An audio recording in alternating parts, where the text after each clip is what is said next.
Le document soumis aujourd'hui, c'est la transcription d'une visite guidée vidéo du Northman 1300, un yacht compact carrément optimisé pour de longues navigations comme la fameuse Great Loop. Ouais, exactement. Et honnêtement, le matériel brut révèle un potentiel fantastique. Le ton est super dynamique et le repérage d'équipements spécialisés, genre la machine à laver isolée phonétiquement, c'est vraiment excellent. Par contre, l'introduction sacrifie la clarté immédiate au profit d'un suspense artificiel qui risque de frustrer l'audience dès les premières secondes. C'est clair. D'après ce que je comprends des notes, l'argument ici, c'est que ce bateau regorge de surprises d'ingénierie, surtout à l'arrière. Mais on choisit de les cacher. Créer du suspense dans une vidéo, c'est pas un peu comme promettre un dessert sans jamais montrer le menu? C'est clairement exposé comme ça, ouais. Mais je me demande quand même si on a vraiment envisagé l'effet de ce suspense sur la rétention immédiate du spectateur. Parce que la faiblesse fondamentale ici, c'est cette approche qui consiste à pointer des éléments architecturaux super complexes sans en expliquer le fonctionnement tout de suite. Ouais, le fameux teasing de l'échelle. Voilà, par exemple, les présentateurs s'arrêtent devant ce qu'ils appellent une échelle de bain en casquette et de grands rails métalliques fixés sur le pont. Et au lieu de démontrer comment cette échelle télescopique se rétracte entièrement dans une petite fente de la plateforme, ils demandent à l'audience de deviner son utilité dans les commentaires. Alors là, je serais un peu moins catégorique, tu vois. Sur des plateformes vidéo hyper compétitives comme YouTube, la règle d'or, c'est pas justement de créer un hook, une accroche bien mystérieuse dans les 30 premières secondes. Je vois ce que tu veux dire. Bah oui, si je te montre immédiatement le dessert, quelle raison t'as de rester pour le reste du repas? L'idée de retenir l'information pour forcer le spectateur à regarder jusqu'à la fin, ça me semble être une tactique standard d'engagement, non? C'est une tactique, en effet. Mais faut faire attention, il y a une différence majeure entre la fascination et la rétention forcée. Ah, intéressant. Développe un peu. Sur une plateforme compétitive, cacher la fonction principale de l'innovation d'un yacht à $1 million au lieu de la démontrer en pleine action, ça crée une véritable friction cognitive. C'est-à-dire que le spectateur bloque? Exactement. Le spectateur n'est pas tenu en haleine parce qu'il est émerveillé, il est presque pris en otage par un manque délibéré d'informations. C'est un peu comme naviguer dans un chenal sans aucune bouée. Ouais. On finira peut-être par trouver le port, mais le voyage est inutilement stressant. La suggestion que je propose pour rectifier ça, c'est de remplacer ce teasing aveugle par un truc beaucoup plus percutant, ce qu'on pourrait appeler un teaser visuel. Un teaser visuel, ok, donc on montre tout. Une démonstration spectaculaire mais très brève, ouais. Un truc qui répond à la promesse initiale avant même de plonger dans le reste de la visite de 15 minutes. Mais concrètement, comment on accomplit ça sans vider de sa substance le reste de la vidéo? Comment tu gardes de la matière sous le coude? C'est assez simple en fait. Prenons l'exemple des rails sur le pont arrière. La banquette est censée coulisser sur ces immenses rails pour offrir 6 configurations différentes, n'est-ce pas? Ouais, c'est le gros argument de vente. Bon, au lieu de demander aux gens d'imaginer à quoi servent ces rails en métal, ouvre la vidéo par un montage en accéléré. Un timelapse de 3 secondes. Ah ouais, 3 secondes c'est rien, mais ça claque. Voilà, 3 secondes montrant la banquette arrière qui glisse fluidement d'une position à l'autre. Elle devient un lit de repos, puis elle recule pour former une grande table à manger en plein air, puis elle s'efface contre le tableau arrière pour libérer l'espace. Et là, t'as montré le résultat final de l'ingénierie. C'est ça. Ensuite, tu peux t'adresser à la caméra et dire un truc du genre « Voici comment ce bateau de 42 pieds cache intelligemment l'espace d'un yacht de 50 pieds. Restez avec nous, on va vous montrer en détail comment chaque configuration transforme la vie à bord. » Je vois tout à fait. Du coup, la preuve visuelle est établie instantanément, la crédibilité des présentateurs est assise d'entrée de jeu, et le spectateur sait que le temps qu'il va investir va être récompensé. C'est le but, oui. Mais qu'en est-il de l'engagement algorithmique ? Parce que les créateurs ont expressément demandé à l'audience de deviner le fonctionnement dans les commentaires pour stimuler l'interaction. On perd ça. Pas du tout. C'est là qu'on peut ajuster le tir de manière très élégante. On garde cet appel à l'action dans les premières minutes, mais on modifie complètement la nature de la question. C'est-à-dire ? Demandons aux spectateurs laquelle des 6 configurations montrées dans le timelapse ils préfèrent pour leur propre style de vie en mer. Oh, c'est très malin ça. On passe de la résolution d'un puzzle technique à une projection psychologique. Exactement. Le spectateur s'imagine déjà avec un petit verre à la main au coucher du soleil, en train de choisir si la banquette doit être face à la mer ou face à la cuisine. C'est une approche beaucoup plus engageante. Carrément. Ça valorise son expertise et ça l'invite chaleureusement à rêver, plutôt que de le tester avec une devinette. Et en fait, ce glissement d'approche a un impact en cascade. Comment ça? Problème d'organisation pour le reste de la visite. Ah, on aborde le deuxième point. Ouais. la progression de la visite manque d'un fil conducteur logique, ce qui engendre une profonde désorientation spatiale au fil des Je séquences. suis totalement d'accord. Le passage géographique d'une zone à l'autre est super erratique dans ce script. C'est le chaos, ouais. On commence sur cette fameuse plateforme arrière.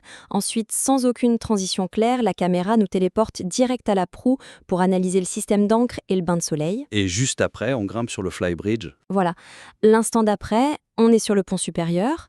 Ensuite, c'est une redescente abrupte vers le poste de pilotage intérieur. Puis on découvre la cuisine. Et enfin, et ça c'est le pire, après une coupure publicitaire inattendue, on est largué dans la salle des machines. C'est vrai que ça donne un peu le tournis. Mais attends, regardons de plus près la section où ils explorent justement ces multiples options de banquette avec Jacob, le représentant du chantier. D'accord. L'enthousiasme naturel de leur échange est palpable. C'est super convivial, brut, pas du tout scripté. Il n'y a pas une véritable valeur à ce chaos. Je veux dire, ne risque-t-on pas de perdre l'acheteur potentiel en aseptisant la visite avec un plan trop rigide ? C'est une question légitime.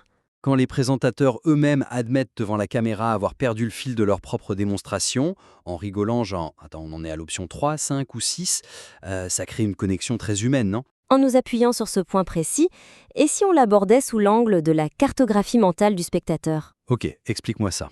Le cerveau humain, quand il évalue un lieu de vie ou un espace confiné, comme un bateau, a impérativement besoin de points d'ancrage spatiaux pour comprendre les volumes et la circulation.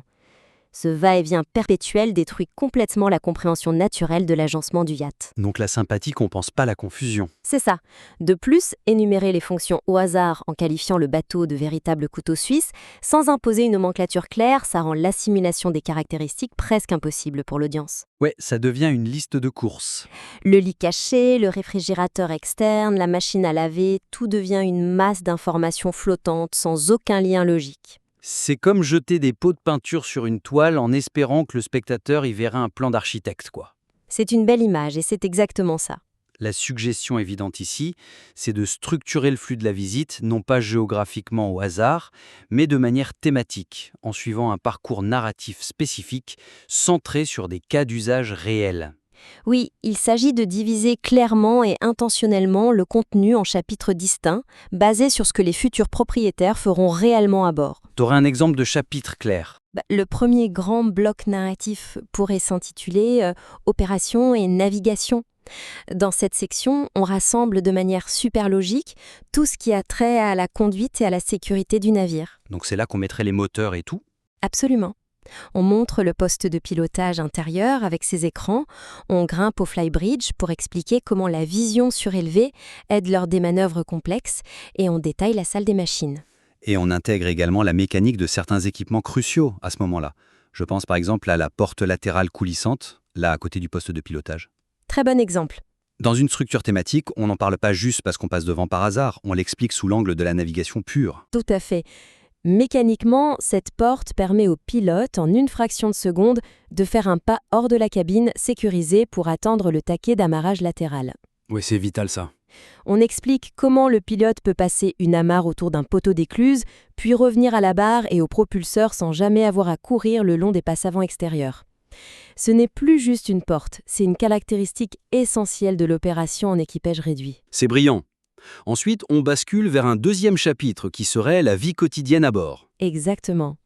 Là, l'attention se porte exclusivement sur l'habitabilité de longue durée et l'indépendance. On explore la cuisine complète, on révèle l'agencement des cabines et on s'attarde sur cette fameuse petite machine à laver. Et c'est là qu'on explique le comment. Voilà, on détaille comment cette machine est montée sur des silent blocks ou isolée phonétiquement derrière des cloisons spécifiques pour qu'elle puisse tourner tranquille pendant que l'équipage dort au mouillage. On regroupe tout ce qui concerne le maintien de la vie sur l'eau. C'est super clair. Enfin, le troisième grand chapitre thématique, ce serait détente et transformation. C'est ici qu'on se concentre exclusivement sur l'ingénierie récréative du bateau. Le côté fun, quoi. L'arrière modulable avec ses fameux rails et la banquette de tout à l'heure, le bain de soleil sur la proue, la gestion de la ventilation avec le toit ouvrant solaire. Mais attention, pour que cette structure fonctionne et ne semble pas trop rigide, il est crucial d'utiliser des transitions verbales claires pour annoncer le changement de zone thématique. Ah oui, les fameuses phrases de liaison. Ces transitions verbales remplacent la désorientation géographique par une vraie intention. Exact. Plutôt que de dire « Oh, regardez ce qu'il y a là-bas », on annonce clairement « Maintenant que nous avons vu comment opérer ce navire en toute sécurité, passons à l'espace où vous vivrez au quotidien, en commençant par la cuisine. Voilà, on guide l'esprit du spectateur. Et ça nous révèle en fait le problème fondamental de ce document. Ce manque de structure spatiale et narrative provient en réalité d'un vide éditorial beaucoup plus profond. C'est-à-dire? On ne sait pas à qui on s'adresse avant d'être à la moitié du matériel. L'identification tardive et hésitante du profil de l'acheteur idéal prive les premières caractéristiques présentées de leur contexte de valorisation le plus puissant. Pour débattre à voix haute si ce navire est destiné à un voyageur en solitaire, un couple de retraités débutants ou des pros de la navigation, c'est une occasion manquée monumentale. Je suis bien d'accord. Je vois ce que vous essayez de faire ici en mentionnant le terme Great Loop dès le début des notes. Ouais. Les créateurs l'ont inclus pour attirer une audience spécifique. Mais bon, je me fais encore l'avocat du diable. Vas-y. Cette découverte un peu spontanée, improvisée du public cible pendant le tournage, ça n'apporte pas une dynamique hyper organique. Explorer ensemble à qui le bateau convient le mieux au fur et à mesure qu'on le découvre, c'est pas une démarche d'investigation assez honnête de la part des présentateurs. C'est une observation fascinante. Mais est-il risqué, cependant, de se concentrer uniquement sur cette spontanéité au détriment de la pertinence des arguments de vente précédents? C'est sûr que le timing compte. En laissant l'identité de l'acheteur en suspens pendant 15 minutes, des éléments majeurs de conception perdent leur pourquoi. Ils échouent à ce que j'appelle le test du « et alors ». Le test du « et alors », j'aime beaucoup. Prenons par exemple la largeur du navire qu'on appelle le mètre-beau. Le Northman 1300 a une largeur volontairement réduite par rapport à d'autres yachts de sa catégorie, les 42 pieds. Si on ne sait pas à qui s'adresse la vidéo, cette largeur réduite ressemble simplement à un défaut, à un manque cruel d'espace intérieur. Exactement. Le spectateur se dit « Pourquoi ce bateau est-il si étroit par rapport à la concurrence ? Il y a un loup !» Voilà. La suggestion ici, c'est de définir précisément l'avatar, le persona du spectateur, dès les toutes premières minutes de la vidéo, et d'utiliser ce profil comme prisme pour justifier la mécanique et la logique de chaque élément technique. C'est l'essence même d'une argumentation réussie. Pour ce bateau précis, l'avatar idéal évoqué très tardivement, c'est le fameux couple débutant qui rêve de faire la grande boucle. Le Great Loop, ouais. Le Great Loop, c'est ce périple continu de milliers de milles à travers les voies navigables intérieures de l'Est des États-Unis et du Canada. Ça implique de passer d'innombrables écluses super étroites, de naviguer dans des canaux peu profonds, de passer sous des ponts très bas. C'est une navigation hyper spécifique qui demande un matériel adapté. Mettons ça en pratique avec des exemples concrets tirés du document. D'accord. Dès l'ouverture, au lieu de laisser planer le mystère, le présentateur doit déclarer formellement « Ce bateau est l'outil parfait conçu de A à Z pour un couple débutant qui veut s'attaquer à la Great Loop sans équipage professionnel. » Ah, ça pose le cadre. Une fois ce profil psychologique bien installé, regardons comment la perception de la technique change. Reprenons cette largeur réduite du navire, le fameux mètre-beau. Eh bien, sous le prisme du couple débutant sur la Great Loop, la largeur réduite n'est plus du tout un compromis sur l'espace de vie. Elle devient une solution vitale d'ingénierie. Comment ça ? On explique que dans les écluses historiques du canal Erie, l'espace est hyper compté. Un bateau plus large risquerait de frotter violemment ses flancs en fibre de verre contre les murs en béton rugueux au moindre petit coup de vent. Ah ouais, la panique. Réduite offre donc une marge d'erreur cruciale à ce couple novice. C'est fait exprès ? C'est génial. Et on peut y lier l'explication mécanique des propulseurs, parce que le document mentionne des doubles propulseurs à l'étrave et à la poupe, mais il passe hyper rapidement dessus. C'est vrai, c'est dommage. Si on explique le comment à travers notre avatar, on détaille que ces puissants tubes transversaux poussent l'eau latéralement avec une force suffisante pour marcher le bateau de côté. Exact. Et pour un couple seul, terrifié à l'idée d'accoster avec un fort vent de travers, sans matelot sur les quais pour tirer les cordes, c'est magique. Ces propulseurs, combinés à la largeur réduite dont tu parlais, ça transforme une situation de panique potentielle en une manœuvre douce et contrôlée par un simple petit joystick. La caractéristique technique devient une assurance anti-stress. De la même manière, cette porte latérale dont nous parlions plus tôt, elle prend une dimension hyper émotionnelle. Ça devient plus qu'une simple commodité. Ce n'est plus juste pratique, non. C'est la garantie absolue que l'un des membres du couple n'aura pas à hurler des instructions depuis la proue vers le poste de pilotage à l'arrière. Une situation qui génère, on le sait tous, énormément de tensions dans les couples qui naviguent. Les fameux divorces de ponton. C'est exactement ça. Grâce à la porte, le pilote peut gérer la ligne de garde lui-même à portée de main du volant et des commandes de propulseur. Chaque fonctionnalité devient une solution directe à une paire spécifique de ce public cible. C'est limpide. Même des éléments de confort apparemment banals, genre le toit ouvrant du pont supérieur ou l'antenne radar rabattable, s'expliquent par le prisme de la Great Loop. Tout à fait, le tirant d'air. On explique la mécanique du tirant d'air. Sur les rivières intérieures, les ponts sont ultra bas, particulièrement dans la région de Chicago. En montrant comment les superstructures se replient ou s'abaissent électriquement, on démontre que le navire a été pensé pour ne jamais se retrouver coincé. C'est le fameux pourquoi derrière l'ingénierie. Et la petite machine à laver, c'est plus une anecdote marrante dissimulée dans un placard.